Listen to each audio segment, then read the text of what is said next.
ಅಧ್ಯಕ್ಷರನ್ನು ದಯವಿಟ್ಟು ಮತ್ತು ಪ್ರತಿಯೊಬ್ಬರನ್ನು ಕುಟುಂಬದಿಂದ ಈ ಕಾರ್ಯಕ್ರಮಕ್ಕೆ ಸ್ವಾಗತಿಸ್ತಾ ಕೊಳ್ಳೇಗಾಲ ನಗರದ ಪ್ರತಿಷ್ಠಿತ ಮಾನಸ ಶಿಕ್ಷಣ ಸಂಸ್ಥೆಯಲ್ಲಿ ಆಯೋಜಿಸಲಾಗುವ 3 ದಿನಗಳ ಮಾನಸೋತ್ಸವ ಕಾರ್ಯಕ್ರಮ ಶುಕ್ರವಾರ ಅದ್ದೂರಿಯಾಗಿ ಪ್ರಾರಂಭವಾಯಿತು. ಭಾರತೀಯ ಬಾಹ್ಯಾಕಾಶ ಸಂಶೋಧನಾ ಸಂಸ್ಥೆಯ ವಿಶ್ರಾಂತ ಅಧ್ಯಕ್ಷ ಪದ್ಮಶ್ರೀ ಎಎಸ್ ಕಿರಣ್ ಕುಮಾರ್ ಅವರು ಮಾನಸೋತ್ಸವ ಕಾರ್ಯಕ್ರಮವನ್ನು ಜ್ಯೋತಿ ಬೆಳಗಿಸುವ ಮೂಲಕ ಉದ್ಘಾಟಿಸಿದರು.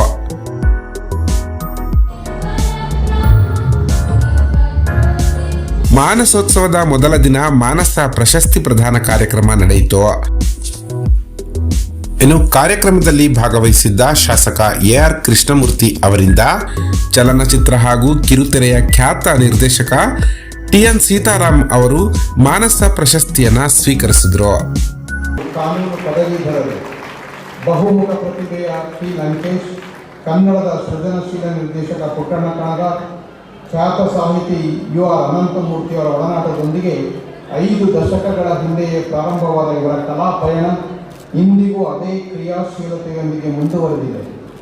ಇವರು ರಚಿಸಿರುವ ನಮ್ಮೊಳಗೊಬ್ಬ ನಾಜೂಕಯ್ಯ, ಬದುಕ ಮನ್ನಿಸು ಪ್ರಭುವೆ, ಆಸ್ಫೋಟ ನಾಟಕಗಳು ಸಮಕಾಲೀನ ಸಾಮಾಜಿಕ ಮತ್ತು ರಾಜಕೀಯ ಪ್ರಶ್ನೆಗಳನ್ನು ಒಳಗೊಂಡ ವೈಚಾರಿಕ ನಾಟಕಗಳೆಂಬ ಪ್ರಶಂಸೆಗೆ ಪಾತ್ರವಾಗಿವೆ.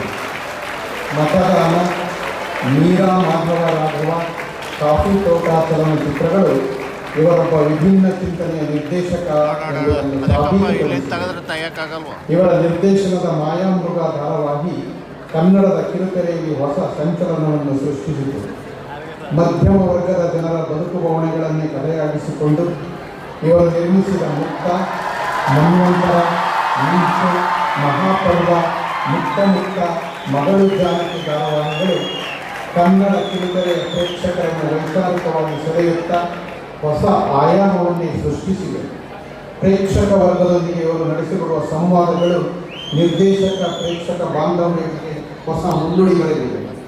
ನವಿರಾದ ನಿರೂಪಣೆ, ಹೃದಯಸ್ಪರ್ಶಿ ಸಂಭಾಷಣೆ ಮತ್ತು ಸಹಜ ಅಭಿನಯದ ಮೂಲಕ ಅಸಂಖ್ಯಾತ ಪ್ರೇಕ್ಷಕರಿಗೆ ಚೇತೋಹಾರಿ ಅನುಭವ ನೀಡುವ ಟಿಎನ್ ಸೀತಾರಾಮ್ ಅವರ ವೈಚಾರಿಕತೆ ಹಾಗೂ ಪ್ರಖರ ಚಿಂತನೆಯಿಂದಾಗಿ ನಮ್ಮ ನಡುವಿನ ಸಾಕ್ಷಿ ಪ್ರಜ್ಞೆಯಾಗಿದ್ದಾರೆ.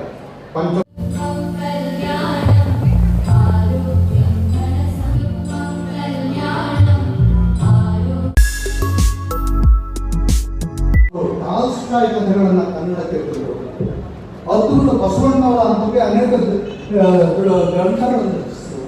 ಅಂಥ ಜ್ಞಾನಿ ಬಂದು ಈ ಪ್ರಕಾರ ನನಗೆ ಭಾಳ ಸಂತೋಷ ಆಯಿತು. ಮಾನಸ ಶಿಕ್ಷಣ ಸಂಸ್ಥೆ ಬಂದು ಮಾನಸ ಶಿಕ್ಷಣ ಅದರ ಪ್ರಶಸ್ತಿಯನ್ನು ನಾನು ಪಡೆಯಬೇಕು ಅಂತ ಬಂದಾಗ ಬಹಳ ಇದೆ. ನಾನು ಅಂದ್ಕೊಂಡೇ ಇಲ್ಲ ಈ ಥರದ ಇದೆ. ನಮ್ಮ ತಂದೆಯವರು ಚಿಕ್ಕಂದಲ್ಲಿ ಬಯಸಿದ್ರು, ನೀನು ಒಬ್ಬ ದೊಡ್ಡ ವಿಜ್ಞಾನಿ ಆಗಬೇಕು, MSc ಓದಬೇಕು, ಒಂದು PhD ಇದು ಮಾಡಬೇಕು. ಸ್ವಾಮೀಜಿಗಳು 2 PhD ಮಾಡಿದ್ದಾರೆ. ಬಂದಿರೋ ಸ್ವಾಮೀಜಿಗಳು ನಾನು ಒಂದಲ್ಲ 10 PhD ಕೂಡ ಮಾಡೋಕ್ಕಾಗಲ್ಲ. ನಮ್ಮ ತಂದೆಯವರು ಓದಿಸ್ತಾ ಇದ್ದಾರೆ. ನಾನು ಕಾಲೇಜ್ ಹೋಗೋದೇ ಅನುಮಾನ ಇದೆ, ಅಷ್ಟು ಕಡಿಮೆ ಮಾರ್ಕ್ಸ್ ಕೊಡ್ತಾ ಇದ್ದೆ. ಹೈಸ್ಕೂಲಲ್ಲಿಲ್ಲ, ದೊಡ್ಡಬಳ್ಳಾಪುರ ಹೈಸ್ಕೂಲ್ ಎಲ್ಲ 18, 19, 20 ವಯಸ್ಸಲ್ಲ. ನನ್ನ ಮಾರ್ಕ್ಸ್ ಅಷ್ಟಿರ್ತಾ ಇತ್ತು. 18, 19, 20, 25 ಇಷ್ಟರಲ್ಲೇ ಮುಗಿದೋಗ್ತಾ ಇತ್ತು. ಎಲ್ಲರಿಗೂ ನಮಸ್ಕಾರ. ಸೊ ಮಾನಸೋತ್ಸವ 2024 ಕಳೆದ ಡಿಸೆಂಬರ್ 27, 28 ಮತ್ತು 29 ನಿಗದಿಯಾಗಿತ್ತು. ಆದರೆ ನಮ್ಮ ಮಾಜಿ ಪ್ರಧಾನಮಂತ್ರಿಗಳಾದಂತಹ ಡಾಕ್ಟರ್ ಮನಮೋಹನ್ ಸಿಂಗ್ ರವರ ನಿಧನದ ಪ್ರಯುಕ್ತ ಮಾನಸೋತ್ಸವವನ್ನು ನಾವು ಮುಂದೂಡಿದ್ವಿ.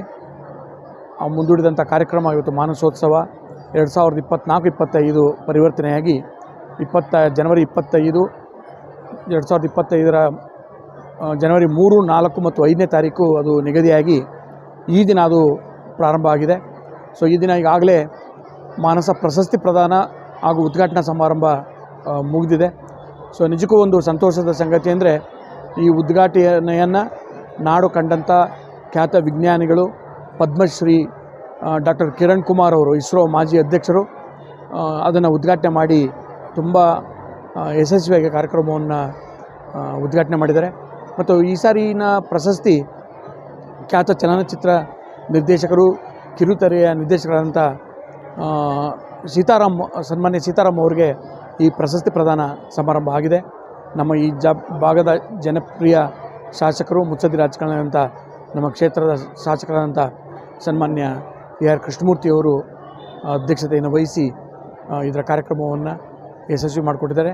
ಮತ್ತು ಮಾನಸ ಪ್ರಶಸ್ತಿ ಪ್ರದಾನವನ್ನು ಮತ್ತೊಬ್ಬ ಖ್ಯಾತ ಚಲನಚಿತ್ರ ನಿರ್ದೇಶಕರು ಆದಂಥ ಶ್ರೀ P. ಶೇಷಾದ್ರಿಯವರು ಪ್ರಶಸ್ತಿ ಪ್ರದಾನ ಮಾಡಿದ್ದಾರೆ. ಇದಕ್ಕೆಲ್ಲಕ್ಕಿಂತ ಹೆಚ್ಚಾಗಿ ಈ ಕಾರ್ಯಕ್ರಮದ ದಿವ್ಯ ಸಾನ್ನಿಧ್ಯವನ್ನು ನಮ್ಮ ನಾಡಿನ ತುಮಕೂರು ಸಿದ್ಧಗಂಗಾ ಕಿರಿಯ ಶ್ರೀಗಳು ಆ ದಿವ್ಯ ಸಾನ್ನಿಧ್ಯವನ್ನು ವಹಿಸಿ ಅದ್ಭುತವಾಗಿ ವಿದ್ಯಾರ್ಥಿಗಳಿಗೆ ಎಷ್ಟೊಂದು ಮನಮುಟ್ಟುವ ರೀತಿಯಲ್ಲಿ ಅವರು ತಮ್ಮ ಹಿತನುಡಿಯನ್ನು ಹೇಳಿದ್ದಾರೆ. ಸೊ ಇವತ್ತಿನ ಕಾರ್ಯಕ್ರಮ ಅತ್ಯಂತ ಯಶಸ್ವಿಯಾಗಿದೆ. ಇವರು ರಚಿಸಿರುವ ನಮ್ಮೊಳಗೊಬ್ಬ ನಾಜೂಕಯ್ಯ ಬದುಕ ಮನಿ ಪ್ರಶಂಸೆಗೆ ಪಾತ್ರವಾಗಿದೆ. ಮತದಾನ, ಮೀರಾ ಮಾಧವರಾಗುವ, ಕಾಫಿ ತೋಟ ಚಲನಚಿತ್ರಗಳು ಇವರೊಬ್ಬ ವಿಭಿನ್ನ ಚಿಂತನೆಯ ನಿರ್ದೇಶಕ. ಇವರ ನಿರ್ದೇಶನದ ಮಾಯಾಮೃಗ ಧಾರಾವಾಹಿ ಕನ್ನಡದ ಕಿರುತೆರೆಯಲ್ಲಿ ಹೊಸ ಸಂಚಲನವನ್ನು ಸೃಷ್ಟಿಸಿತು.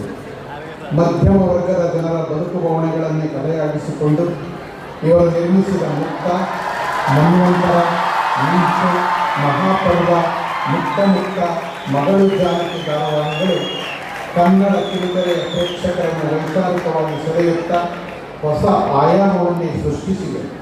ಪ್ರೇಕ್ಷಕರನ್ನು ದಯವಿಟ್ಟು ಯಾರು ಅನ್ಯ ಪ್ರಭಾವಿಸಬಾರದು. ಮತ್ತೊಮ್ಮೆ ಪ್ರತಿಯೊಬ್ಬರನ್ನು ತುಂಬುವುದೇ